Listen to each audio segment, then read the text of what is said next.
बिस्मिल्लाहिर्रहमानिर्रहीम। रब्बिश्रह ली सदरी व यस्सिर ली अमरी वहलुल उक़दतम मिन लिसानी यफ़क़हू क़ौली। My name is Dr. Muazzam Manzoor.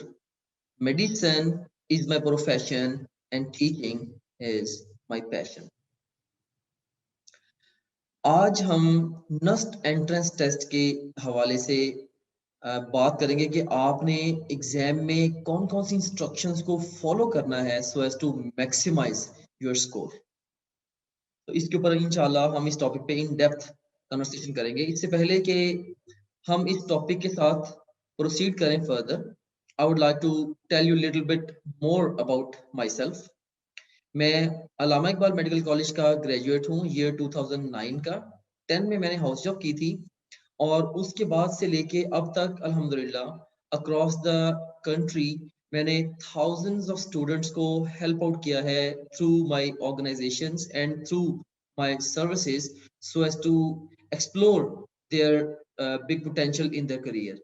So simply अब ये कह लें कि मैंने हजारों स्टूडेंट्स को हेल्प आउट किया है कि वो अच्छे मेडिकल कॉलेजेस में और इंजीनियरिंग यूनिवर्सिटीज के अंदर अपने एडमिशंस को सिक्योर करें और उसके थ्रू अल्टीमेटली वो अच्छी प्रोफेशनल डिग्रीज लेके अपने करियर्स में आगे एक्सेल करें। तो मेरे पास बहुत सारे एक्सपीरियंसेस हैं जो कि वैल्यूएबल हैं स्पेशली फॉर स्टूडेंट्स।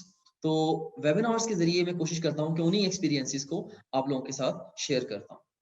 और I am also the founder and chief executive officer of topgrade.pk। और topgrade.pk बनाने का भी जो मिशन था हमारा वो यही था कि हमने पूरे पाकिस्तान के अक्रॉस जो स्टूडेंट्स हैं हमने उनके उनके उनको उनके फुल पोटेंशियल पे लेके जाना है। We want to bring the best out of them, right. So यही हमारा मेजर ऑब्जेक्टिव था टॉप ग्रेड को बनाने का। और डिफरेंट डिफरेंट वेज से हम अपनी प्रोडक्ट से और अपनी प्रोडक्ट लाइन से कह लें और इसके अलावा अपनी सर्विसेज से, so this is the big picture objective which we are trying to achieve. Alright, so ये मेरा ब्रीफ सा एक इंट्रोडक्शन था। सो इंट्रोडक्शन का ऑफ कोर्स ये मतलब हरगिज नहीं है कि खुद सताइश है।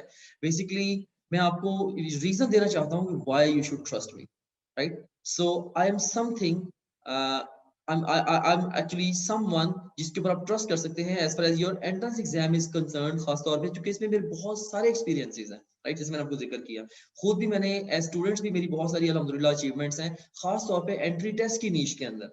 तो बहुत सारे एंट्रेंस एग्जाम्स में मैंने एक्स्ट्राऑर्डिनरीली परफॉर्म किया हुआ है, उसकी हिस्ट्री फिर कभी आपको मैं दूंगा। एनीवेज, तो बगैर कोई वक्त जाया किए हम प्रोसीड करते हैं विद आवर डिस्कशन। तो इसमें अब सबसे पहले ये एक लाइन आपके सामने है, आप इसको जरा रीड करें। You seen here, remember how you approach MCQs while sitting in examination hall will create big difference to your score, so attempt MCQs wisely. अब दो बच्चे हैं, अगर दोनों की तैयारी बिल्कुल एक जैसी है, राइट, दोनों ने सेम रिसोर्सेज से प्रिपरेशन की है, एक जितनी मेहनत की है, उनकी मैं ये भी मान लूं कि उनकी जो मेंटल कैपेबिलिटी है वो भी सेम है। तो दोनों दोनों ही स्टूडेंट्स जो हैं, अगर वो एग्जाम रूम में बैठते हैं और सिर्फ एग्जाम रूम में बैठ के वो एग्जाम को अप्रोच डिफरेंटली करते हैं, राइट। तो अब सिर्फ एग्जाम में बैठने के बाद सेम तैयारी के साथ इवन डिफरेंटली अगर अप्रोच करते हैं तो उनके स्कोर में बड़ा रिमार्केबल डिफरेंस आ सकता है, राइट। तो इसका मतलब ये हुआ कि आपकी जो अप्रोच है वो बहुत ज्यादा मैटर करती है। ओके, तो एग्जाम में अप्रोच के हवाले से मल्टीपल चीजें हैं जो कि कंसिडरेशन में लानी पड़ती हैं। फॉर एग्जांपल, आप एग्जाम में top of the line time को कैसे मैनेज करते हैं, इसके अलावा स्ट्रेस को कैसे मैनेज करते हैं, मल्टीपल चॉइस क्वेश्चंस को या डिफरेंट डिफरेंट किस्म के जो एमसीक्यूज हैं उनको कैसे हाथ डालते हैं, आप कैसे उनको अप्रोच करते हैं, कैसे अपने ब्रेन को यूटिलाइज करते हैं so as to find the right answer in the list there, right. So या अगर आपको कभी गैसिंग करनी पड़ती है तो वो आप कैसे करते हैं, राइट। सो ये सारी की सारी वो चीजें हैं जो कि आपके स्कोर पे असरअंदाज होती हैं। तो मैंने इन सब में से आज खास तौर पे चूज किया है कि आपने मल्टीपल चॉइस क्वेश्चंस को किस तरह से अटेम्प्ट करना है, राइट। सो मैं टाइम मैनेजमेंट के बारे में या दूसरी जो स्किल्स की मैंने बात की है उनके बारे में आपको थोड़ी बहुत कुछ टिप्स दूंगा, लेकिन जो मेरा मेजर फोकस है आज वो यही है कि आपने एमसीक्यूज के ऊपर किस तरह से फोकस करना है। Alright, so let me admit few more students. Fine.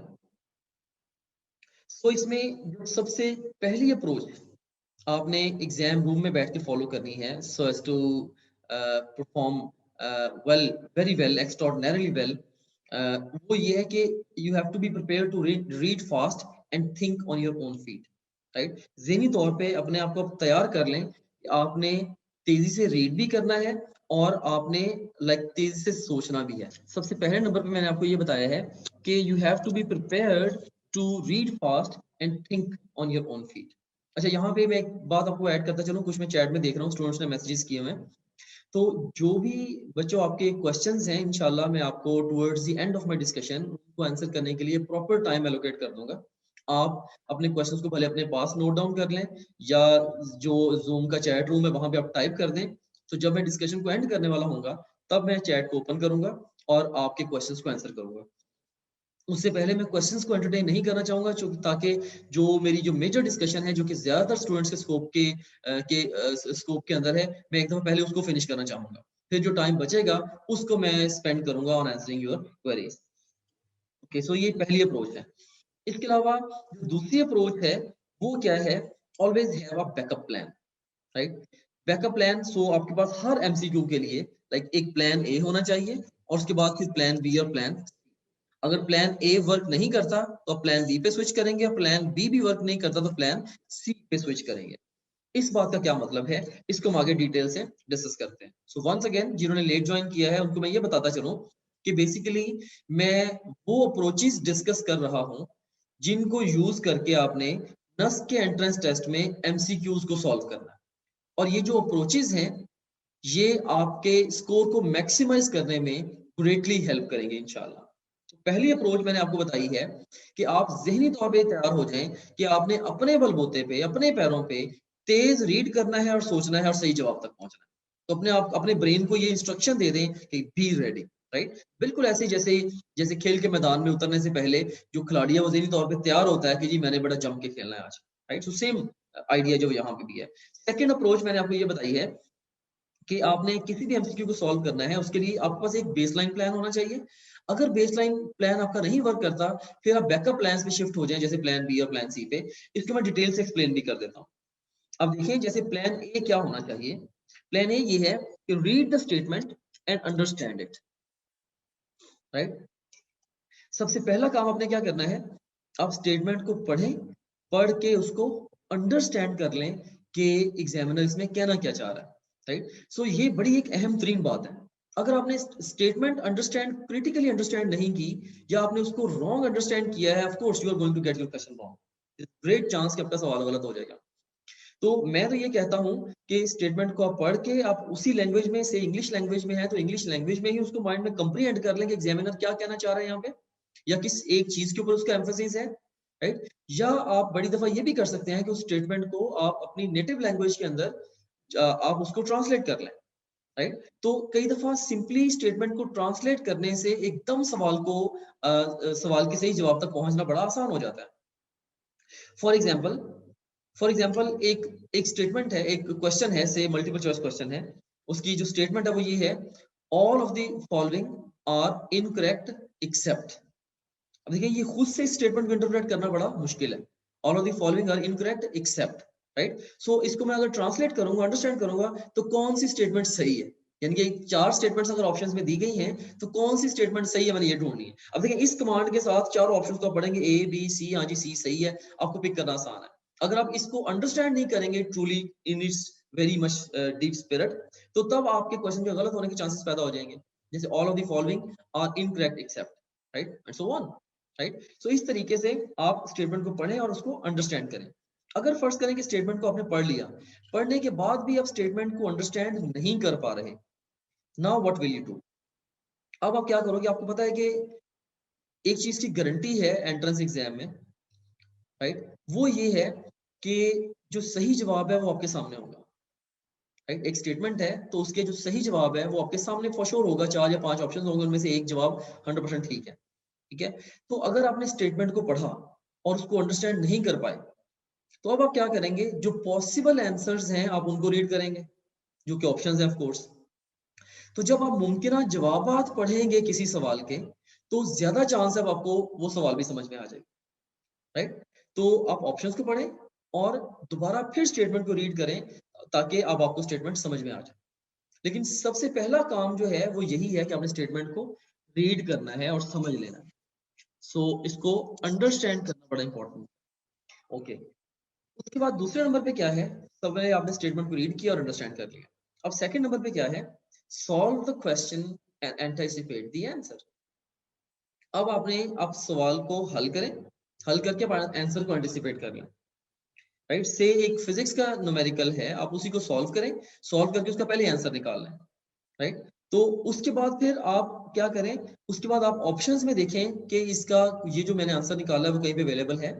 अगर आंसर अवेलेबल होगा जो कि आपने सॉल्व करके निकाला है, तो 90% से भी ज्यादा चांसेस हैं कि अब आपका वो सवाल जो है वो ठीक ही हो, क्योंकि आप नेचुरल वे में सिर्फ स्टेटमेंट को पढ़ के आप आंसर तक पहुंचे हैं, और वो आंसर अगर आपको ऑप्शंस में भी मिल जाता है, इसका मतलब है कि आप बिल्कुल सही आपने उसको कैलकुलेट किया and so on.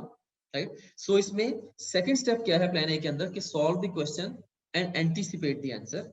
Right, and third of course step क्या है, कि locate the answer and pick it. अब उसको लोकेट करें और उसको पिक कर दें। तो ये तो हमारे पास हो गया प्लान ए। राइट, अब इसमें यहाँ पे एक बात मैं आपको ये भी बताता चलूं कि हमेशा पॉसिबल नहीं होता, हमेशा पॉसिबल नहीं होता कि आप जो स्टेटमेंट को आप सॉल्व करके पहले से आप आंसर को एंटिसिपेट कर लें। लाइक जैसे मैंने अभी एक एग्जांपल आपको दी थी, all of the following are incorrect except. अब देखिए सिर्फ स्टेटमेंट को आप तो सॉल्व नहीं कर पा रहे ना, तो अब आपको ऑप्शंस के साथ मिला के ही इस क्वेश्चन को इंटरप्रेट करना पड़ेगा। राइट, लेकिन बहरहाल अगर ये जब भी पॉसिबल हो, और मोस्टली क्वेश्चंस के लिए ये वाला सिनेरियो पॉसिबल होता है, राइट, आई वुड से कि एटलीस्ट मोर देन 50% क्वेश्चंस के लिए, एटलीस्ट मैं कह रहा हूँ, at least more than half questions के लिए ये मेथोडोलॉजी ये वर्क करती है। आप स्टेटमेंट को पढ़ते हो, उसको अंडरस्टैंड करते हो, आप उसको सॉल्व करके आंसर को एंटिसिपेट करके लोकेट करके पिक कर देते हो। अगर फर्ज करो कि अगर फर्ज करो कि प्लान ए से आप सही जवाब तक नहीं पहुंच पाते, नाउ अब आप क्या करोगे? अब आपके पास जो ऑप्शन है वो ये है कि आप प्लान बी पे स्विच करो। प्लान बी क्या है? अब प्लान बी है बैक सॉल्व करो। बैक सॉल्व से क्या मुराद है? देखें कि अब स्टेटमेंट है, ऊपर स्टेटमेंट है, say here we got the statement, here we got the options A B C and D, maybe ये हमारे पास ये चार ऑप्शन। बैक सॉल्व से मुराद ये है कि अब आप क्या करो, आप समझ लो कि ये जो स्टेटमेंट है ये पक्का जवाब है, ये पक्का जवाब है। तो ये जो आपके पास जो ऑप्शंस हैं, अब हर ऑप्शन को एज अ स्टेटमेंट कंसीडर करके देखो कि कौन सी स्टेटमेंट इस जवाब तक जाती है। कई दफा बैक सॉल्व स्ट्रेटजी के जरिए आप रिलेटिवली इजीली क्वेश्चन तक पहुंच जाते हैं। और वैसे भी आपका ब्रेन फिर, अगर आप क्वेश्चन स्ट्रेट वे में नहीं सॉल्व कर पा रहे, तो आपने अपने ब्रेन को एक डिफरेंट थिंकिंग एंगल दे दिया है, उसके थ्रू भी आप एग्जाम इसके सही आंसर तक पहुंच पाते हो। फिर अगर खुदा ना खासा ये भी वर्क नहीं करता, राइट, तो फिर आप प्लान सी पे जाओगे, और प्लान सी के साथ क्या करोगे, you will try to make an educated guess. Right, या तो एजुकेटेड गेस लगा दोगे या स्किप करके मूव ऑन करोगे, लेकिन स्किपिंग को मैं कभी भी रिकमेंड नहीं करता। नस में तो नेगेटिव मार्किंग वैसे ही नहीं है, अगर नेगेटिव मार्किंग हो भी तो मैं जनरली स्पीकिंग स्किपिंग को मैं रिकमेंड नहीं करता, क्योंकि जो स्टैटिस्टिकल एनालिसिस है, मैंने बड़ी दफा रन किया डिफरेंट डिफरेंट एंट्रेंस एग्जाम्स के ऊपर, वो यही बताता है कि आंसर के क्वेश्चंस को स्किप करना जो है ये ओवरऑल स्कोर के लिए डैमेजिंग ही होता है। राइट, इसकी जो डिटेल्ड कैलकुलेशंस हैं कभी मैं आपके साथ वो भी शेयर कर दूंगा किसी और सेशन के अंदर, लेकिन बहरहाल फिलहाल यू बिलीव माय वर्ड्स कि आपने जो क्वेश्चंस हैं उनको नस्ट के एंट्रेंस एग्जाम में अनआंसर्ड नहीं छोड़ना। फिर कभी फ्यूचर में अगर ऐसा हुआ कि कोई ऐसा एग्जाम के लिए मैं आपको डिलीवर कर रहा हुआ जिसके अंदर नेगेटिव मार्किंग भी हुई, तो वहां पे मैं आपको एक्चुअली स्टैट्स के जरिए कैलकुलेट करके दिखा दूंगा कि किस तरह से आपने नेगेटिव मार्किंग के डर से अगर आप क्वेश्चंस को अनआंसर छोड़ते हैं तो आपका स्कोर डैमेज होता है। ऑलराइट, थर्ड जो अप्रोच है जो कि आपने फॉलो करनी है वो क्या है, कि read all the four options before picking the right answer on your exam. कि आपने चारों ऑप्शंस को पढ़े बगैर जवाब पिक नहीं करना। आपको पक्का पता ना आंसर ए है, इसके बावजूद आपने डी तक ऑप्शंस को लाजमी पढ़ना है, फिर दोबारा वापस आके ए को पिक करना है। क्यों? क्योंकि एग्जाम में जो ऑप्शंस होते हैं ना, वो चार तरह के होते हैं। एक है जी bad option as an answer, फिर okay option, good option and best option. Right, bad, okay, good and best, ये चार तरह के ऑप्शंस हो सकते हैं एज आंसर्स। तो इसमें जैसे मैं आपको एक एग्जांपल देता हूं, से just just for sake of discussion है, आपको एक बेसिक बात समझाने के लिए है। मैं आपसे से कहता हूं मैं आपसे कहता हूं कि protons are present in, A option is matter, B option is element, C option is atom and D option is nucleus. अब देखें, एकदम से आप आंसर करेंगे इसका आंसर न्यूक्लियस है, and of course it is. लेकिन अब जस्ट इमेजिन करें कि क्या मैटर के अंदर प्रोटॉन्स प्रेजेंट नहीं है, या एलिमेंट या एटम के अंदर प्रेजेंट नहीं है, लेकिन आपने अपने कॉन्सेप्ट की बेस के ऊपर आपने इसको पिक किया न्यूक्लियस को। तो इसमें आप देखिए कि जो न्यूक्लियस है वो बेस्ट आंसर है, बाकी तीनों जो है वो राइट आंसर्स हैं, वो राइट आंसर्स हैं, भले वो बेस्ट नहीं है। तो चूंकि आपको एग्जाम में कमांड ये दी जाती है, you have to choose a single best answer. तो जो बेस्ट आंसर होता है वो वही होता है जो कॉन्सेप्चुअली राइट होता है। और आप कई दफा बेस्ट आंसर तक सिर्फ इसलिए नहीं पहुंच पाते क्योंकि आपने बेस्ट आंसर को कंसिडर तक नहीं किया होता। यानी कि आपने चारों ऑप्शंस को रीड किए बगैर या पांचों ऑप्शंस को रीड किए बगैर आपने आंसर पिक कर दिया। आपने ए या बी या सी को देखा, आपको सी सही लगा, आपने पिक कर दिया, आपने बाकी ऑप्शंस को पढ़ा तक नहीं। So make it a habit, जब भी आपने किसी भी एंट्रेंस एग्जाम में किसी भी एंट्रेंस एग्जाम को अटेम्प्ट करना है, आपने चारों या पांचों ऑप्शंस को पढ़े बगैर आंसर पिक नहीं करना। ये पक्की पक्की अपनी एक हैबिट बना लें, ये आपको हैबिट बहुत ज्यादा पे बैक करेगी। ऑलराइट, उसके बाद नेक्स्ट जो अप्रोच है वो क्या है कि pick the right answer, pick the answer in the right spot. Of course जो सवाल है उसका जो जवाब है वो राइट स्पॉट पे भी पिक करें। नस्ट के लिए चूंकि मोस्टली कंप्यूटर बेस्ड एग्जाम होता है, वहां पे प्रॉब्लम नहीं आता, लेकिन जो पेपर बेस्ड एग्जाम्स होते हैं वो ग्रेजुअली, वो वैसे तो ऑब्सोलीट ही होते चले जा रहे हैं, लेकिन जो पेपर बेस्ड एग्जाम्स होते हैं उनके अंदर जो है वो बड़ी दफा मसला होता है कि बच्चे ने क्वेश्चन नंबर 21 का आंसर खाली छोड़ दिया, 22 का आंसर 21 के सामने फिल कर दिया, 23 का 22 के सामने, पूरी पूरी सीरीज शिफ्ट कर देते हैं एंड सो ऑन। तो बहरहाल इसमें नस में ये इतना बड़ा मसला नहीं है, बल फिर भी आपको पता होना चाहिए कि आपने आंसर जो राइट स्पॉट में पिक करना है। राइट, इसमें जो कंप्यूटर बेस में जो हो सकता है वो ये कई दफा हो सकता है आप आंसर पिक किया ही नहीं है, वैसे ही आप नेक्स्ट चले गए हैं, तो आपने अपने माइंड में सोच लिया मैंने आंसर पिक किया, लेकिन अब आंसर पिक किए बगैर कई दफा आगे चले जाते हैं। So you have to be careful there. Alright, उसके बाद फिर अप्रोच नंबर 5 है। ये मैंने इसलिए ये अप्रोच डाली है कि बहुत सारे बच्चे क्वेश्चन पूछते हैं कि सर हमें कई दफा हम सवाल को पढ़ते हैं तो दिमाग में एकदम पहला जवाब आ जाता है, राइट, और फिर बाद में कई दफा उसको दोबारा सोचते हैं तो फिर दिल करता है इसका जवाब चेंज करते हैं। तो आपके ख्याल में जवाब चेंज करना चाहिए या नहीं चेंज करना चाहिए? तो इसके लिए जो रूल ऑफ थंब है वो ये है कि change the answer if you have a reason for doing this.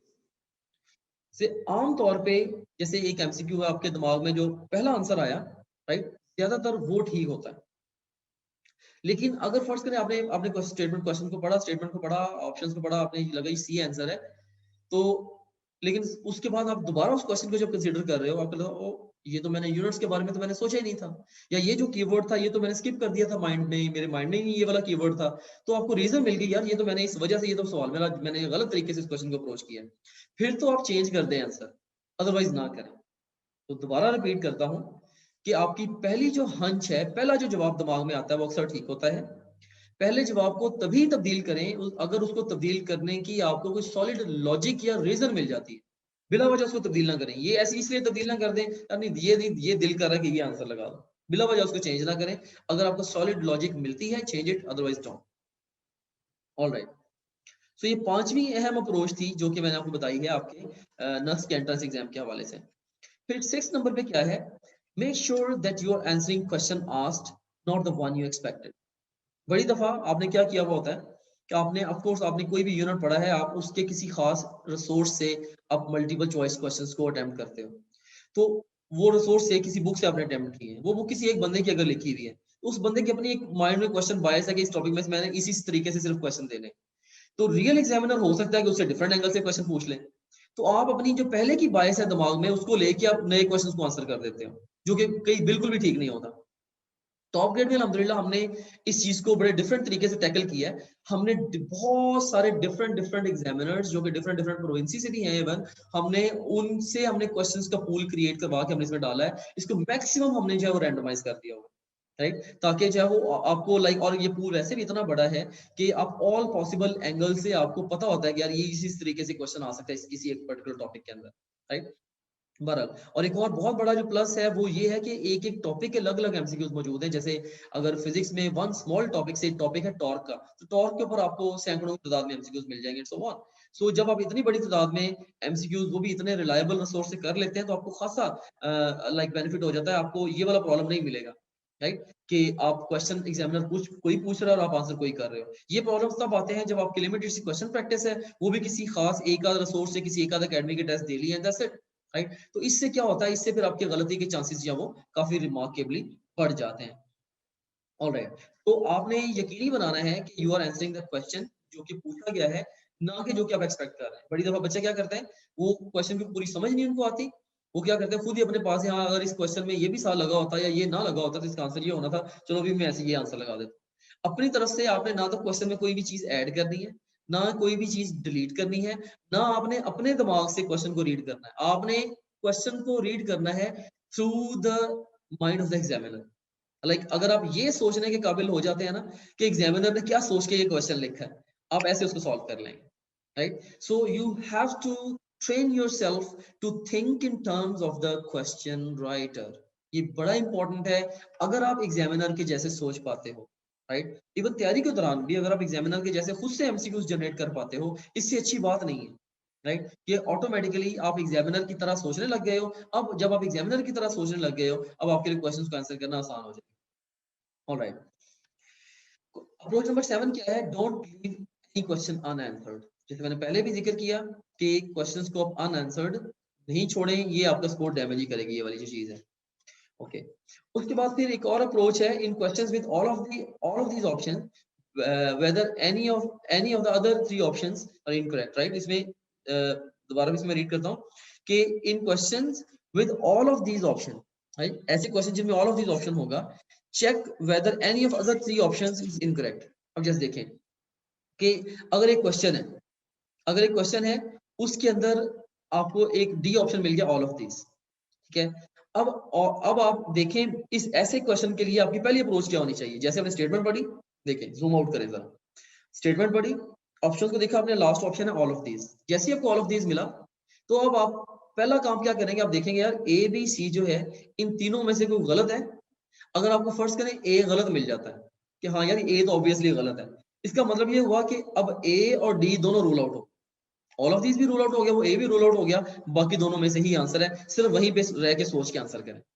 So this is how it will work. Similar idea जो नन ऑफ दीज के बारे में भी है। अगर D option none of these है, अब देखिए बाकी तीनों में से कोई भी ऑप्शन सही है, अगर कोई भी ऑप्शन सही निकल आया तो वो दोनों जो है ऑफ कोर्स आउट हो जाएंगे, वो जो जो सही निकल आया और डेल्टा वाला भी, और इसके अलावा फिर जो रिमेनिंग दो रह जाएंगे उनमें से ही आप चूज करो, राइट। सो ये भी अप्रोच कई दफा बच्चों को हेल्प कर जाती है। ऑलराइट, अब जैसे आप देखें कि oxidation is, right, oxidation is, इसमें आप देखें कि डी ऑप्शन क्या है, ऑल ऑफ द अबव। अब जैसे ही ऐसा क्वेश्चन आएगा, आप क्या देखोगे कि इन तीनों में से क्या कोई गलत है, क्या इन तीनों में से कोई भी ऑप्शन गलत है, इसमें आप देखिए, गौर करें जरा। ऑक्सीडेशन क्या है, एडिशन ऑफ ऑक्सीजन या रिमूवल ऑफ हाइड्रोजन, हाइड्रोजन या रिमूवल ऑफ इलेक्ट्रॉन्स। देखिए यहाँ पे क्या है, एडिशन ऑफ हाइड्रोजन, ये ऑप्शन इसके अंदर गलत है। इसका मतलब है कि ना डी जवाब है ना बी जवाब है, ए और सी में से ही कोई ना कोई जवाब होगा, and so on, right. So this is how you can work out this sort of questions. Okay. So ninth approach क्या है? Reading last line in question with a long statement might be helpful. बड़ी दफा even nurse में जो questions आते हैं उनकी statement बहुत लेंथी भी होती है। तो लेंथी स्टेटमेंट जो अक्सर बच्चों का टाइम भी बहुत ज्यादा वेस्ट कर देती है, और बच्चों को लेंथी क्वेश्चन देखने में एकदम से बहुत ज्यादा मुश्किल लगता है। इसके लिए बड़ी जबरदस्त एक हैंडी टिप मैं आपको दे रहा हूँ, वो बहुत ज्यादा आपको हेल्प करेगी। वो टिप क्या है, जैसे ये देखिए क्वेश्चन देखिए आप, राइट, ये इतना लेंथी, ये बहुत ज्यादा लेंथी क्वेश्चन है। देखिए कितनी लंबी इसकी 7-8 लाइन की इसकी स्टेटमेंट है, राइट। तो ऐसे क्वेश्चन को अगर आप सारी स्टेटमेंट को पढ़ेंगे तो एंड में जाके देखिए आपको, फिर एंड में जाके पढ़ते हैं time period of oscillation is, right. तो अगर, तो ये चीज अब जो है ना, सारी स्टेटमेंट को पढ़ेंगे, पढ़ पढ़ के अंडरस्टैंड करेंगे, यहाँ पे सारा टाइम वेस्ट करें। अब पहले नंबर पे क्या करें, आप ये जो टाइम पीरियड ऑफ ऑसिलेशन है, पहले आपने, अगर आपने इसको रीड कर लिया, तो अब आप पूरे इस क्वेश्चन को पढ़ते हुए यही सोचेंगे, अच्छा यार एंड पे मैंने टाइम पीरियड कैलकुलेट करना है, राइट। तो इस तरीके से जो है वो आप अपना जो टाइम है वो सेव कर सकते हैं। लाइक अगर आपको पहले ही पता है कि रिक्वायरमेंट क्या है, अब आप क्वेश्चन को उसी बायस के साथ पढ़ेंगे, राइट। तो दिस इज इंपॉर्टेंट है। नेक्स्ट अप्रोच क्या है, taking dimensions in physics it might be helpful, right. इस सेगमेंट के अंदर अगर सिर्फ डायमेंशंस को आप चेक कर लेंगे, देखें क्या आपने क्या किया, time period of oscillation is, right. तो जो भी उन्होंने दिया आपको स्टेटमेंट जो भी दी है, आप सिर्फ डायमेंशंस को चेक कर लें। ऑफ कोर्स तो हर ऑप्शन के आपने डायमेंशन को कैलकुलेट कर लिया, राइट। तो जो time period, of course time period की जो डायमेंशन है, डायमेंशन वाला ऑप्शन होगा वही वाला आपका सही जवाब होगा, एंड सो ऑन। तो इस तरीके से भी आप सही जवाब तक पहुंच सकते हैं। ये कुछ बेसिक सी अप्रोचेस थी जो मैंने डिस्कस की हैं आपके साथ नस्ट के एंट्रेंस एग्जाम में एमसीक्यूज को सॉल्व करने के हवाले से, राइट। सो मैं दोबारा फिर इन अप्रोचेस को क्विकली रिपीट कर देता हूँ कि आप माइंड में इनको पक्का कर लें। पहले नंबर पे ज़हनी तौर पे तैयार हो जाएं, आपने फास्ट रीड करना है और अपने पैरों पे सोचना है। सेकंड नंबर पे प्लान ए, बी और सी को फॉलो करें। पहले प्लान ए क्या है, स्टेटमेंट को रीड करके अंडरस्टैंड करें, सॉल्व करके आंसर को एंटिसिपेट करें, फिर आंसर को लोकेट करके पिक कर दें। ये चीज नहीं वर्क करती, क्वेश्चन को बैक सॉल्व कर लें। ये भी नहीं वर्क करती, गैस लगा के आगे चले जाएं। और उसके बाद फिर अगर ओवरऑल सारे ऑप्शंस को आपने पढ़ना है जब भी आपने किसी क्वेश्चन को अटेम्प्ट करना है, ऑल 4 और 5 ऑप्शन, और सही जवाब को आपने सही जगह पे पिक करना है। इसके अलावा आंसर जो पहला आपके दिमाग में आता है वो अक्सर ठीक होता है, चेंज तब करें जब उसको चेंज करने की कोई रीजन आपके पास आ जाए। इसके अलावा जो है, like make sure you are answering the question जो कि एग्जामिनर ने पूछा है, ना कि आप उस क्वेश्चन को आंसर कर रहे हो जो कि आपके दिमाग में है। और उसके बाद फिर कोई भी क्वेश्चन अनआंसर्ड आपने नहीं छोड़ना नस के पेपर में। और इसके अलावा अगर ऑल ऑफ दीज ऑप्शन आपको मिलता है, डेल्टा ऑप्शन, अब पहले तीनों में से देखें कौन सी ऑप्शन इनकरेक्ट है, and vice versa for the none of these. इसके अलावा जो है वो आपने क्या करना है कि लंबी स्टेटमेंट वाले जो क्वेश्चंस हैं उनमें लास्ट लाइन को पहले रीड कर लें। ये चीज आपका खासा टाइम वेस्ट कर दे, टाइम जो वो सेव कर देगी ये वाली जो अप्रोच है, और आपको सही आंसर तक पहुंचने में भी ग्रेटली हेल्प करेगी। इसके अलावा फिजिक्स के अंदर खास तौर पे बड़ी दफा डायमेंशन को चेक करना जो है ये सही आंसर तक पहुंचने में बहुत इजी, बहुत अच्छा हेल्प कर देती है ये चीज। सो ये अप्रोच भी आप यूज कर सकते हैं। बाकी इसके अलावा ऑफ कोर्स जो एमसीक्यूज में बेस्ट परफॉर्म करने का जो मेथड है ना वो यही है कि आप बेतहाशा एमसीक्यूज को अटेम्प्ट करें, राइट। सो जितनी ज्यादा आप प्रैक्टिस करेंगे ना उतने ही चांसेस आपके बढ़ जाएंगे क्वेश्चन के सही होने के रियल एग्जाम में, राइट। तो अर्जेंटीना का जो प्लेयर था, अर्जेंटीना का प्लेयर था मैराडोना, उसने एक दफा उसको बड़ा ऑनरेबल प्लेयर माना जाता है। अभी मतलब अभी तक भी अर्जेंटीना में बहुत सारे जो शॉपकीपर्स हैं वो उन उससे और उनकी उसकी फैमिली से शॉपिंग के पैसे नहीं लेते कि इस बंदे ने हमारे कंट्री के लिए ऑनर विन किया है। तो बेसिकली अब उसने किया क्या था, एक दफा उसने फुटबॉल को किक लगाई और वो पोल से टकरा के वापस आ गया फुटबॉल। उसने कहा जी ये पोल छोटा है इसलिए मेरा गोल नहीं हुआ। तो बहरहाल उसने उसको क्लेम किया, वो जैसे भी उसको मैयर किया गया पोल्स को, पोल वाकई छोटा निकला। फिर मैराडोना से किसी ने पूछा था कि यार तुम्हें इतना ज्यादा कॉन्फिडेंस है कि तुमने किक लगाई है, अगर कोई और खिलाड़ी होता क्या तो हाँ भाई गोल नहीं हुआ तो नहीं हुआ, तो इतना ज्यादा कॉन्फिडेंस है कि तुमने कहा पोल छोटा है मेरी किक सही है। उसने कहा भाई मैंने इस शॉट की इतनी प्रैक्टिस की हुई है कि गलती का चांस नहीं, राइट।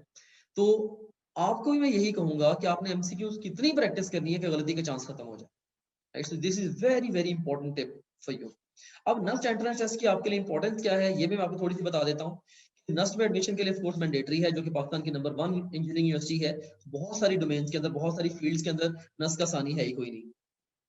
और इसमें ये भी आप याद रखें कि अगर आपका हाई स्कोर है, चूंकि नस्ट में एंट्रेंस टेस्ट की जो वेटेज है वो ज्यादा है, 75% वेटेज है। अगर आपका जो स्कोर है वो हाई है, अगर आपका स्कोर हाई है एफएससी में, तो नर्स में हो सकता है आपका दाखिला ना हो। और अगर आपका स्कोर एफएससी में लो है, हो सकता है फिर भी आप नर्स में दाखिला अपना एडमिशन सिक्योर कर लें। सो इररिस्पेक्टिव ऑफ द फैक्ट कि आप हाई स्कोरर हैं या लो स्कोरर हैं, आपने क्या करना, आपने नर्स में अगर दाखिला लेना है तो आपने इसके एंट्रेंस एग्जाम को एक्स्ट्राऑर्डिनरीली फोकस करना है। This is very important. In a sense bad news है उन बच्चों के लिए जिनके मार्क्स एफएससी में ऑलरेडी अच्छे हैं, और गुड न्यूज है जिनके मार्क्स एफएससी में कम है, इन अ सेंस। ओके फिर यहाँ पे कुछ इंपॉर्टेंट बातें हैं जो नस्ट के एंट्रेंस एग्जाम के बारे में मैं लाजमी तौर पे बताना चाहूंगा। मैंने लास्ट वेबिनार में भी ये बताई थी, अभी भी रिपीट करना चाहूंगा क्योंकि ये इन्फॉर्मेशन इतनी इंपॉर्टेंट है कि इस इन्फॉर्मेशन को यूज करके अपनी प्रिपरेशन को टेलर करना, ये आपके मार्क्स को बहुत ज्यादा इंप्रूव करेगी। देखिए कि नस्ट के एंट्रेंस टेस्ट में टोटल 76 यूनिट्स हैं, राइट। और 76 यूनिट्स में से आप देखें कि 200 एमसीक्यूज में से 107 एमसीक्यूज यानी कि 54% एमसीक्यूज जो हैं वो जस्ट 19 सेक्शंस में से आने हैं, जो कि 25% ऑफ द यूनिट्स बनते हैं। सो अब ये कह लें कि 54% जो पेपर है वो 25% सिलेबस में से आ रहा है। इसी तरीके से 39% पेपर वो 46% सिलेबस में से आ रहा है, और 7% पेपर आप देखें 29% सिलेबस में से आ रहा है। तो अब यहीं से अंदाजा लगा सकते हैं कि आपकी बुक के अंदर जो एरियाज हैं नस के पॉइंट ऑफ व्यू से वो हाईली इंपॉर्टेंट हो सकते हैं या मीडियम या लो इंपॉर्टेंस के हामिल हो सकते हैं। तो सबसे पहले आपने हाई इंपॉर्टेंस वाले एरियाज को कवर करना है जहां से सबसे ज्यादा पेपर आना है।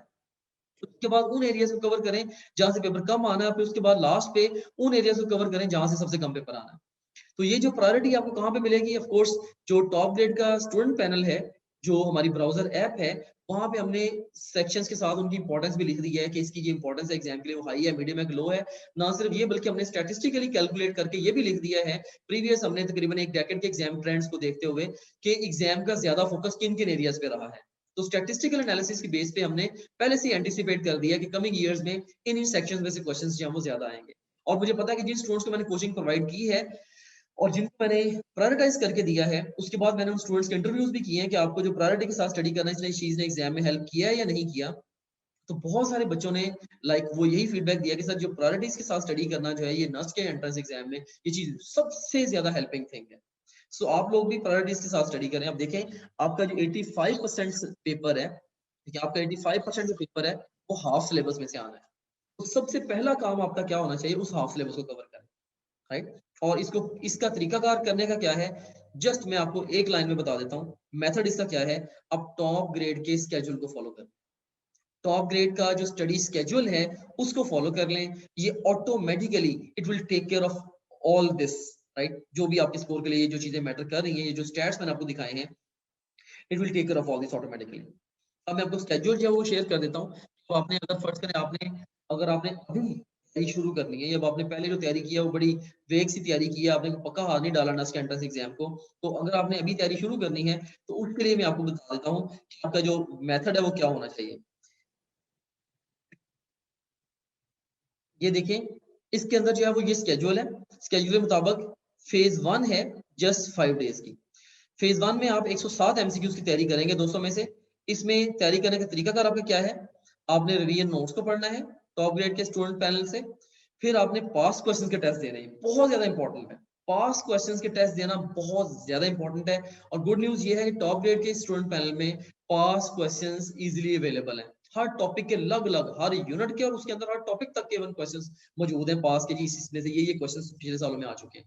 इसके टॉप ग्रेड के अलावा कोई भी क्वेश्चन बैंक पाकिस्तान में एग्जिस्ट नहीं करता जिसने टॉपिक लेवल पे जाके रिसर्च की हो कि जी नस्ट किस किस टॉपिक में से कैसे कैसे सवाल पूछ चुका है। सो टॉप ग्रेड मैं कहता हूँ सारी चीजें हम साइड पर रख दें, जस्ट टॉप ग्रेड का जो पास क्वेश्चंस वाला एक वन स्मॉल मॉड्यूल जो है, राइट, वन स्मॉल मॉड्यूल हमारे क्वेश्चन बैंक के अंदर, हमारे एक मेजर मॉड्यूल के अंदर एक चाइल्ड मॉड्यूल है लाइक पास पेपर्स का, सिर्फ उसकी इतनी ज्यादा वर्थ है। यू हैव नो आइडिया उसके ऊपर कितने हजारों घंटे लग के ये वाली रिसर्च हुई थी, राइट।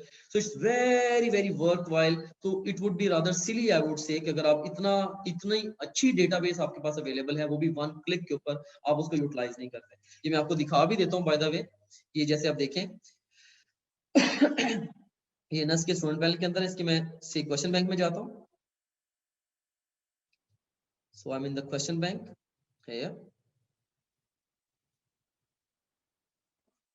तो इसमें आप देखें कि इसके अंदर से मैं जाता हूँ फिजिक्स पे। फिजिक्स में जाके अब देखें कि हमारे पास यहाँ पे क्वेश्चन ये आ गया जी, पास क्वेश्चंस। देयर वी गो, ये पास क्वेश्चन मैंने क्लिक किया। अब यहाँ पे देखें ये एक क्लिक के ऊपर पूरी पिक्चर क्लियर है। फिजिक्स में से मेजरमेंट में से देखें जी, अब तक टोटल 12 एमसीक्यूज आ चुके हैं पास में, राइट। वेक्टर एंड इक्विलिब्रियम में से 12 आ चुके हैं, मोशन एंड फोर्स में से 35 एमसीक्यूज आ चुके हैं। फिर देखिए हमने स्टार लगाए हुए 3 स्टार टॉपिक है, इसमें से 2 क्वेश्चन एक्सपेक्टेड है।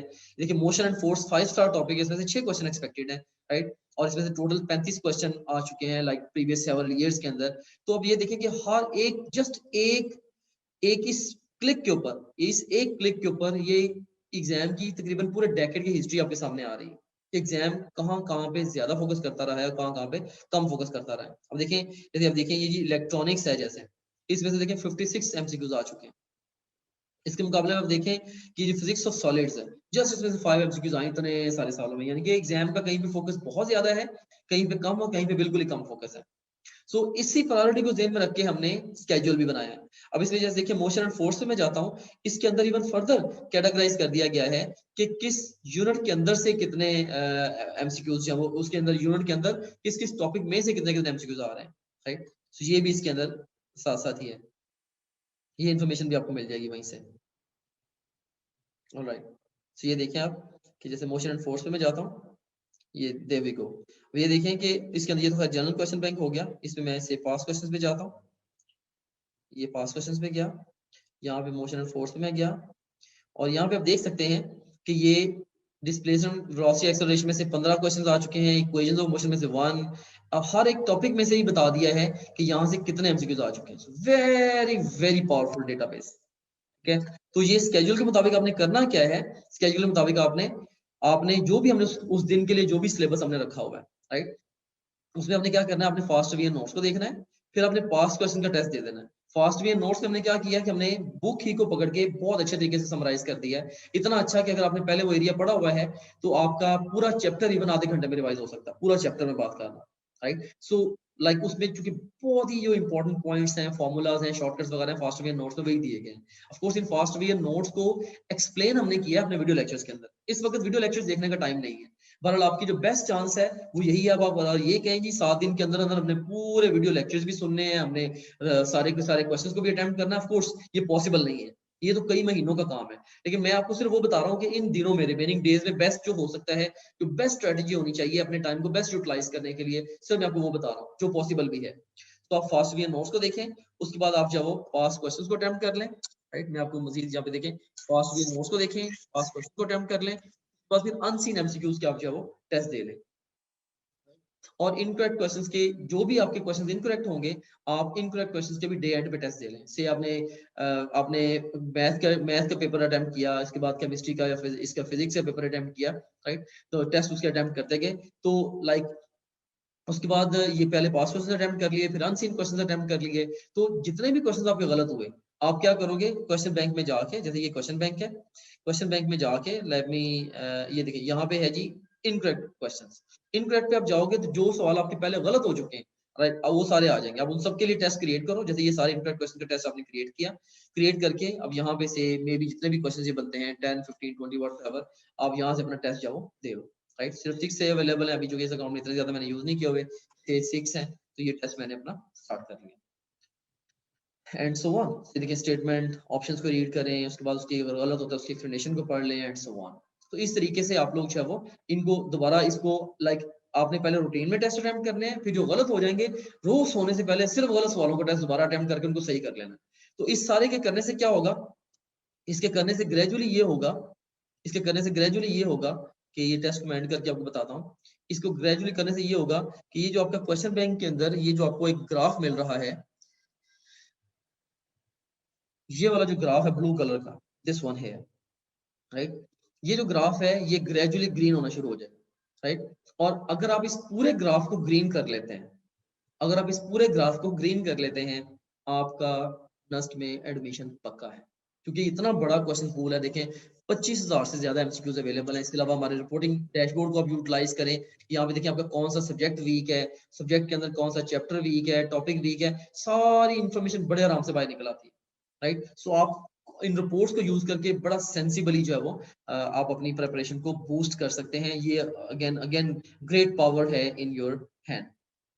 ओके, सो इसमें आप देखें कि ये पहले फेज के अंदर आपने जो हाई यील्ड टॉपिक्स हैं आपने उनकी तैयारी की, 107 एमसीक्यूज की तैयारी की।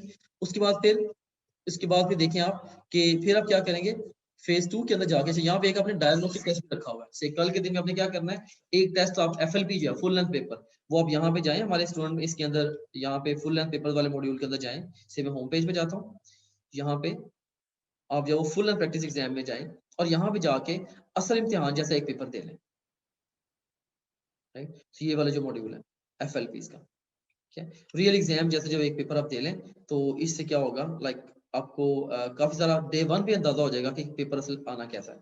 फिर उसके बाद आप रूटीन में जो आपको जो हमने डिवीजन बना के दी हैं, किस दिन क्या पढ़ना है, किस सब्जेक्ट का, उसके मुताबिक आप सारा पढ़ते चले जाएं गिवन स्ट्रेटजी के मुताबिक। फिर इसी तरीके से बाद में आपको हमने जो और कुछ टाइम रखा है आपके लिए लाइक वो जो मीडियम यील्ड टॉपिक्स हैं, फिर उसके बाद एक दिन जस्ट हमने रखा हुआ है लो यील्ड टॉपिक्स के लिए। इनके लिए आपने क्या करना है, इनके लिए सिर्फ और सिर्फ जो मीडियम और लो यील्ड है, इनके लिए सिर्फ आपने फास्ट वे नोट्स देखने और पास क्वेश्चन अटेम्प्ट कर लेने। सो 3 तरह के एरियाज है, मैंने ये बताया एग्जाम में, एग्जाम के हवाले से आपके सिलेबस में, एक हाई यील्ड, दूसरा मीडियम यील्ड, तीसरा लो यील्ड। जो हाई यील्ड है, हाई यील्ड एरियाज को लेके आपने क्या करना है, हाई यील्ड एरियाज के लिए आपने रिवीजन नोट्स पढ़ने हैं, पास क्वेश्चन का टेस्ट देना है, फिर अनसीन क्वेश्चन का टेस्ट देना है, फिर इनकरेक्ट का टेस्ट देना है।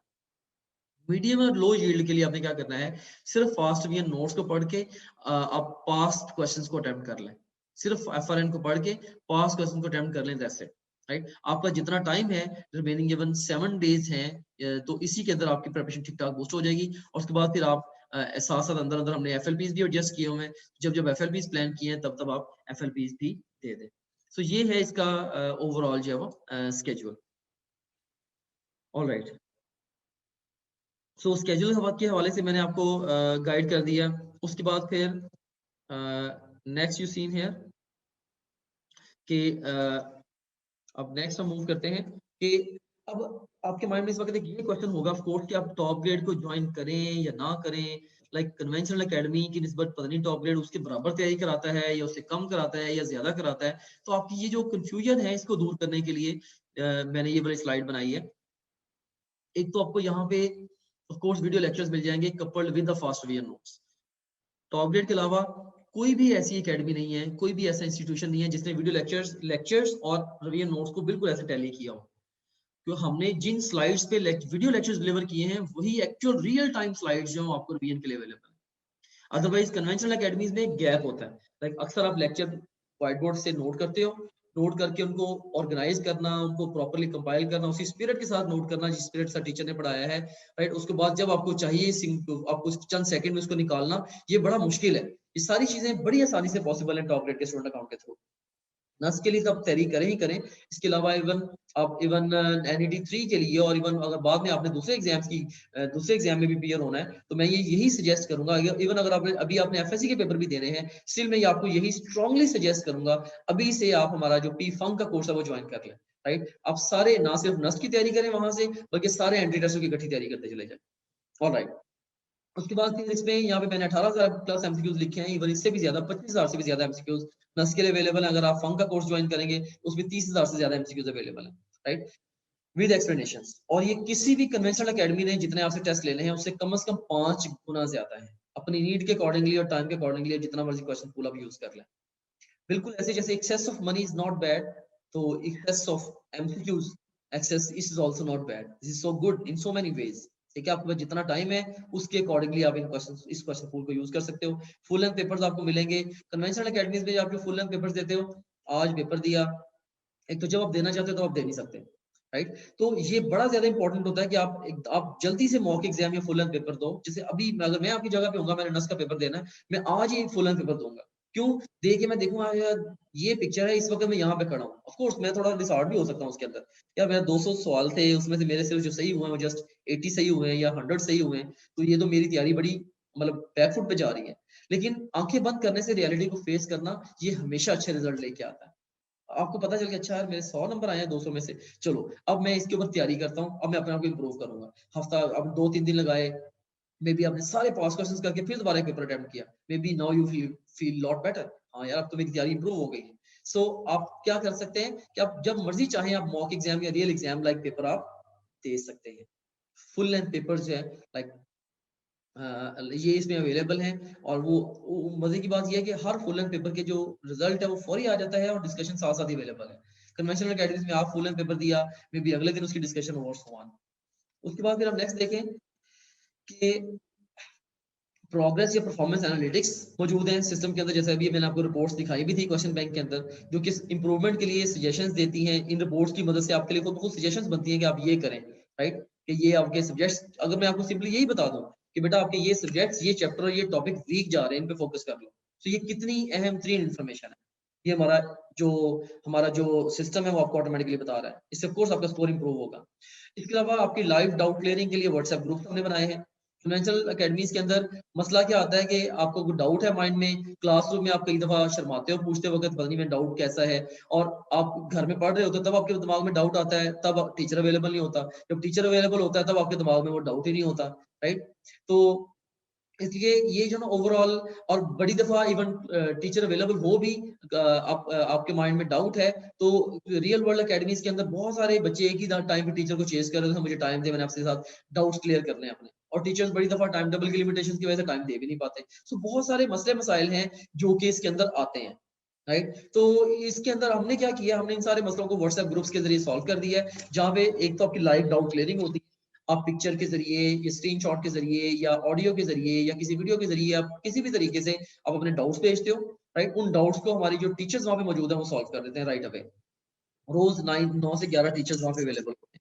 बाकी इसके अलावा वहाँ पे न्यूज और अपडेट्स आपको मिलती हैं। इसके अलावा सोशल इंटरेक्शन हो सकता है, आप पूरे पाकिस्तान से जो आप जैसे जो लोग हैं जो डिफरेंट डिफरेंट एग्जाम्स की तैयारी कर रहे हैं, आप उनके साथ एकदम से जुड़ जाते हो, उस कम्युनिटी के साथ जुड़ जाते हो, और उससे ऑटोमेटिकली क्या होता है, ग्रेजुअली आप उनके एक्सपीरियंस से भी सीखना शुरू कर देते हो, उनके साथ स्टडी रिसोर्सेज आप शेयर करना शुरू कर देते हो, तो इससे भी बहुत अच्छा इंपैक्ट आता है ओवरऑल आपके ऊपर एज अ स्टूडेंट। तो इसके अलावा जब वेबिनार्स के जरिए, अभी आज मैंने आपको वेबिनार लिया, आपको मैंने ये बताया कि एमसीक्यूज को हाफ कैसे डालना है, राइट, स्केड्यूल कैसे बनाना है, अपना अपने रिमेनिंग डेज को कैसे यूटिलाइज करना है। ऑफ कोर्स उसके लिए मैं वक्तन वक्तन वेबिनार्स लेता रहता हूँ so as to keep you people guided. और इसके अलावा फिर बच्चे बहुत सारे ये क्वेश्चन पूछते हैं सर अगर हम टॉप ग्रेड को ज्वाइन कर ले तो हमें अकेडमी ज्वाइन करने की जरूरत है साथ, या बच्चे बहुत सारे ये भी सोचते हैं कि अगर हम अकेडमी ज्वाइन कर लेंगे साथ तो हमें एक्स्ट्रा बेनिफिट होगा। मेरा एक्सपीरियंस ये कहता है कि अगर आप साथ अकेडमी ज्वाइन करते हैं आप अपना नुकसान करते हैं, पैसों का भी और बहुत ज्यादा टाइम का भी, राइट। तो एकेडमी की बिल्कुल भी जरूरत नहीं है। जो अब सिचुएशन है आपको क्या जरूरत है इतने सारे पैसे भी भरें, डेली आप जाने आने में इतना सारा टाइम लगाएं, राइट, वहां पे जाके वेट्स करें। आपकी जितनी तैयारी टॉप ग्रेड ने घर में स्क्रीन के सामने बैठ के आपकी करा देनी है ना, राइट, तो आप कह लें कि एकेडमी ने उससे 1/4 करानी है और आपको एक्सर्ट भी ज्यादा कराना है। बहुत बड़ा डिफरेंस है। ट्रूली स्पीकिंग टॉप ग्रेड के होते हुए एकेडमी की नीड बिल्कुल खत्म है ही नहीं। आप मुझे कोई बताओ कि सर ये वजह है जिसके लिए हम एकेडमी को ज्वाइन करना चाहते हैं, there is no reason at all. हम इस काम के साथ रियल वर्ल्ड एकेडमी मैंने रन की है, राइट। दो बड़े सिस्टम्स हैं जिनको मैंने खुद से एस्टेब्लिश किया है रियल वर्ल्ड के अंदर, और उनके प्रॉब्लम्स को देख के और बच्चों के प्रॉब्लम्स को देख के नेचुरली मैं टॉप ग्रेड के सोल्यूशन तक आया। जब मैंने देखा इतने बड़े लेवल पे चीजों को ऑर्गेनाइज भी कर दिया, मैंने इतनी मेहनत भी कर दी है, स्टिल स्टूडेंट्स की ट्रू सेंस में हेल्प नहीं हो पा रही, तो फिर मुझे एहसास हुआ बहुत सारी स्टडी के नतीजे में और रिसर्च के नतीजे में कि ये तो एक एड टेक कंपनी की जरूरत है जो कि बच्चों की नीड को समझ के 1-to-1 बच्चों को ऐसे हेल्प करे और अकेडमी को खत्म करे। तो ये जो टेक्नोलॉजी है टॉप ग्रेड डॉट पी के, it's not just a simple app, ये पूरी की पूरी एक डिसरप्टिव टेक्नोलॉजी है जिसको हमने डेवलप किया है ओवर सेवरल इयर्स। इसमें बहुत सारे लोगों के बहुत सारे वैल्यूएबल एक्सपीरियंसेस हैं, ओवर 1 डेकेड से इस प्रोजेक्ट के ऊपर काम हो रहा है, right, and then we have ended up over here. So बड़ा टाइम लगा इस चीज को, तो बिल्कुल भी एकेडमी की जरूरत नहीं है। अगर मैं आपकी जगह होता प्री इंजीनियरिंग का स्टूडेंट, मैं अभी पी फंक का 2021 का कोर्स ज्वाइन करता। जो भी मैं एफएससी के लिए पढ़ता वो साथ साथ वहां से भी पढ़ता जाता, एटलीस्ट मैं एमसीक्यूज के टेस्ट तो जरूर देता जाता, राइट। और जो जो मुझे एफएससी के लिए भी मैं जिन टॉपिक्स के ऊपर अटकता मैं उनके लेक्चर भी वहां से सुनता, राइट, और जिस हद तक हो सकता मैं अपने कॉन्सेप्ट को क्लियर करता, राइट, उसको सिस्टम को यूटिलाइज करते हुए। सो और मैं अभी से साथ साथ किस तरह से कैरी करता, मुझे पता है कि जैसे एफएससी के एग्जाम्स होंगे, एग्जाम्स के फौरी बाद आपके पास टाइम ही नहीं है, राइट, आपके चंद दिन के अंदर अंदर धड़ाधड़ सारे टेस्ट होने शुरू हो जाते हैं, तो फिर आप टेस्टों में परफॉर्म नहीं कर पाते। इंजीनियरिंग यूनिवर्सिटीज के अंदर ज्यादातर इंजीनियरिंग यूनिवर्सिटीज जो हैं वो ज्यादातर अपने टेस्ट के ऊपर ज्यादा फोकस करती हैं, राइट, वो एंट्री टेस्ट के स्कोर को ज्यादा देखती है, एफएससी के स्कोर को कम देखती है। तो ये इन अ सेंस गुड है for you people, for most of you people, कि आप आराम से एंट्री टेस्ट के अंदर अच्छा स्कोर करो एंड आप बेहतरीन इंस्टीट्यूशन के अंदर अपनी मर्जी की फील्ड के अंदर दाखिला ले लो। What's better than that, right. So simply मैं आपको ये बताना चाह रहा हूँ कि आपको कोई भी वजह नहीं, अगर आपके दिमाग में कोई वजह आती है कि सर इस वजह से हमने एकेडमी ज्वाइन कर रही है, आप जरूर चैट में मुझे टाइप करें ताकि मैं उस वजह को एड्रेस करूं, या मैं एडमिट कर लूंगा हाँ यार वाकई ये तो आप सही कह रहे हो, इस वजह से तो अकेडमी में जाना ही पड़ेगा, राइट, क्योंकि टॉप ग्रेड के साथ अकेडमी की जरूरत नहीं है। मैं दोबारा रिपीट करता हूँ, नहीं है जरूरत, राइट, ट्रस्ट माय वर्ड्स, नहीं है जरूरत आपको। बिला वजह पैसे जाया ना करें, वो जो पैसे हैं अपना कोई एसेट बना लें, बैंक में सेविंग कर लें, अपने लिए अच्छा लैपटॉप ले लें जिसके सामने आप बैठ के पढ़ सकें, अच्छा सेलफोन ले लें जिसके साथ आप बैठ के स्टडी अच्छी अपनी कर सकें, राइट, वो पैसे की बेहतर जगह भी यूटिलाइज कर लें। एकेडमी में इतने सारे पैसे जाया करने की जरूरत नहीं है बिल्कुल आप लोगों को, राइट। यहाँ पे एक बड़ा बेसिक सा क्वेश्चन है आप लोगों से, वो ये है कि सिंगल मोस्ट इंपॉर्टेंट फैक्टर जो कि आपकी सक्सेस को एंट्री टेस्ट में आपकी सक्सेस को डिटरमिन करता है वो क्या है? Answer is self study, the self study, right. लेकिन यही वो पॉइंट है जहां पे जाके आपकी कन्वेंशनल एकेडमी हिट करती है। अगर आप, मैं अभी की बात नहीं कर रहा, अब तो एक सिचुएशन ही हो रहा ना, आप एफएससी कॉलेज भी जा रहे हो, साथ आपने एफएससी की तैयारी भी करनी है, एफएससी के लिए भी एकेडमी जा रहे हो, ऊपर से एंट्री टेस्ट भी साथ चढ़ा लो, तो आप तो वैसे ही फारिग हो जाओ, राइट। तो कन्वेंशनल एकेडमी, अगर मैं पीक सीजन की बात कर रहा हूँ, जस्ट इमेजिन कि आपने एफएससी के पेपर भी दे लिए, अब आपने एकेडमी जाना शुरू किया है। अब देखेंगे कन्वेंशनल एकेडमी में आप डेली सेल्फ स्टडी करोगे सिर्फ 3-4 घंटे की। कैसे? देखो सेल्फ, क्योंकि सबसे इंपॉर्टेंट फैक्टर क्या है? Self study. कन्वेंशनल एकेडमी ने आपकी सेल्फ स्टडी में से 6-8 घंटे निकाल दिए। आपने 8 घंटे में समझता हूँ तकरीबन माइनस करती है कन्वेंशनल एकेडमी आपकी सेल्फ स्टडी में से। आपका उठना, रेडी होना, ट्रैवल करना, वहां जाके 6 घंटे की क्लासेस लेना, क्लासेस के दरमियान में बहुत सारे टाइम वेस्टेजेस, फिर वापस आके रेस्ट करना है। तो मिनिमम 8 घंटे आपके टोटल पूरे इस प्रोसेस के अंदर चले जाते हैं। पीक टाइम की बात कर रहा हूँ, जब पीक टाइम, जब आप ओनली एंट्रेंस की तैयारी कर रहे होते हो। तो अब उसके बाद आपका जो टाइम बचता है ऑफ कोर्स, वो सिर्फ और सिर्फ 3-4 घंटे बचेंगे जिसमें आप सेल्फ स्टडी कर सकते हो। बाकी के अंदर तो आपने सोना है, खाना पीना है, खाना पीना है, सोना है और नमाज वगैरह पढ़नी है, तो आपके पास टाइम ही नहीं है, राइट? तो इसमें जो फेलियर की चांसेस है वो भी बहुत ज्यादा हो जाते हैं जब आपकी सेल्फ स्टडी नहीं है जिस बेस से आपका स्कोर आना था। मैंने इतने हजारों स्टूडेंट्स के मैंने इंटरव्यूज किए हैं। मैं कहता हूँ सिंगल मोस्ट इंपॉर्टेंट थिंग जिसके साथ आपको कि जी इसमें इस एंट्रेंस में स्कोर आता है, वो कहते हैं सर सेल्फ स्टडी। और मजे की बात यह है कि टॉप ग्रेड जो है, top grade is itself self study. ठीक है, आपने top grade pay self study से मुराद है कि अपने मुताबिक पढ़ना। क्लास में आप बैठे हो, आपको लेक्चर पहले ही सारे के सारा आता है, आप फिर भी लेक्चर सुनने पे मजबूर हो। आपको लेक्चर नहीं आता, अब टीचर तेजी से पढ़ाई जा रहा है, आप फिर भी सुनने में मजबूर हो कि आपको समझ भी नहीं आ रही है, फिर भी सुन रहे हो, राइट? तो इसमें बहुत सारे टाइम वेस्टेज के पॉइंट्स आ जाते हैं, बहुत सारे। ट्रैवलिंग का अपना टाइम वेस्टेज है, वहां पे फ्रेंड सर्कल के साथ अपना टाइम वेस्टेज है, राइट? सो बहुत सारी टाइम की या पैसों का वेस्टेज है रियल वर्ल्ड एकेडमी, राइट? तो मैं क्या कहता हूँ कि टॉपग्रेड.pk जो है ये 9 से 12 घंटे की जो सेल्फ स्टडी है, इसने ये अलाउ करता है कि आपने अपनी मर्जी के मुताबिक बैठना है, अपने लेक्चर सुनने हैं, अपने टेस्ट देने हैं, अपने पास क्वेश्चंस देखने हैं। आपने अपने मुताबिक, अपनी रूटीन के मुताबिक, आपने जितनी भी देर आप टॉप ग्रेड के सिस्टम के साथ लगाओगे वो सारी आपकी सेल्फ स्टडी। तो 3-4 घंटे self study with conventional academy, 9 से 12 घंटे self study with top grade. So आपके जो सेल्फ स्टडी के जो आवर्स हैं वो 4 गुना बढ़ा दिए हैं, और आपके सक्सेस के चांसेस भी इंशाल्लाह मिनिमम 4 गुना बढ़ जाएं। So this is a very very important fact to understand here. So आपके सक्सेस के चांसेस जो रिमार्केबली इंक्रीज हो गए। तो मैं यहाँ पे एक डिस्क्लेमर भी देना चाहूंगा कि top grade will work for you if you are serious, if you are serious student. हमारे पास कोई भी ऐसा डिजिटल डंडा नहीं है जो कि हम आपको मारते रहें भाई तुम पढ़ लो, राइट? हम आपको सिर्फ एनकरेज कर सकते हैं, मोटिवेट कर सकते हैं, आपको रास्ता दिखा सकते हैं, आपको अपने सिस्टम्स दे सकते हैं, अपनी सर्विसेज आपको दे सकते हैं, अपने सपोर्ट डिफरेंट डिफरेंट वेज में दे सकते हैं। करना आपने खुद है। अगर आप सीरियस नहीं है, टॉप ग्रेड आपके लिए, टॉप ग्रेड भी पैसों का वेस्टेज। अगर आप सीरियस नहीं है, अगर आप अपने करियर को लेके सीरियस हैं, then I would suggest you to join top grade. तो आपका ऑटोमेटिकली इंशाल्लाह आप एक्स्ट्रॉर्डनरी इससे बेनिफिट्स लेंगे। सो जितना जल्दी ज्वाइन करेंगे उतना ज्यादा बेनिफिट आपको मिलेगा। प्रीवियस ईयर्स में हमने ये भी देखा है कि जिन बच्चों ने जितने अर्ली स्टेज पे ज्वाइन किया टॉप ग्रेड को, फाइनल एग्जाम में उनका स्कोर उतना ज्यादा इंप्रूव हुआ। तो ये भी प्रॉपर्ली हमारे पास इसकी रिसर्च है, हमारे पास डेटा मौजूद है जो कि इस एविडेंस को सपोर्ट करता है कि जितनी जल्दी आप ज्वाइन करते हो टॉप ग्रेड को, और जितना ज्यादा आप इस सिस्टम को के साथ एंगेज होते हो, जितने ज्यादा वीडियो लेक्चर सुनते हो, जितने ज्यादा रिवीजन नोट्स आप देखते हो, जितने ज्यादा आप टेस्ट अटेम्प्ट करते हो, जितने ज्यादा फुल एंड पेपर्स देते हो, उतने आपके सक्सेस के चांसेस जो वो बढ़ते चले जाते हैं। सो टॉप ग्रेड एक ऐसा प्लेटफॉर्म है जिसमें कहते हैं ना, जितना गुड़ डालो उतना ही मीठा हो जाएगा। तो जितना आप इस प्लेटफॉर्म के साथ टाइम स्पेंड करोगे उतना ही आपका स्कोर जो वो इंप्रूव होता चला जाएगा। ऑलराइट, अगर आप टॉप ग्रेड से नस्ट के एंट्रेंस टेस्ट के अलावा पयास, फास्ट, यूईटी, जीकी और इवन एफएससी के एग्जाम्स की भी प्रिपरेशन करना चाहते हो, राइट, तो आप हमारी कॉम्बो प्रिपरेशन, कॉम्बो सब्सक्रिप्शन ले लो। उसमें आपको सारे कोर्सेज की आपको इकट्ठी तैयारी मिल जाएगी, राइट? तो आप सिंपली हमारे कॉम्बो कोर्सेज को ज्वाइन करो and you will be loving इंशाल्लाह। ऑलराइट, तो अब वेबिनार डिस्काउंट आपने अगर अवेल करना है, हमारी कन्वेंशन है कि जो स्टूडेंट्स वेबिनार्स अटेंड करते हैं उनको हम स्पेशल डिस्काउंट भी ऑफर करते हैं। अगर टॉप ग्रेड को अपने ज्वाइन करना है, वेबिनार डिस्काउंट अवेल करना है, तो आपको जो एक कॉन्टैक्ट नंबर मिला होगा वया एसएमएस, अब उस पे ये वाला जो कोड है जो ग्रीन में मैंने लिखा हुआ है TGNET Web 02, आप वहां पे ये कोड व्हाट्सएप कर दो। आपको ऑटोमेटिकली जो हमारे मेंटोर्स हैं, जो हमारे टीम मेंबर्स हैं, जो कि स्टूडेंट्स को गाइड कर रहे थे ऑल टाइम, जो स्टूडेंट गाइड्स हैं आपकी ये कह लें, वो आपको फर्दर गाइड कर देंगे कि आपने किस तरह से हमारे सिस्टम से डिस्काउंट अवेल करना है और उसको अपनी प्रिपरेशन के लिए बेस्ट यूटिलाइज करना है, स्केड्यूल वगैरह कैसे आपको अवेल होगा, ये सारी चीजें आपको डिटेल जो है वो वही आपको गाइड कर देंगे, बता देंगे।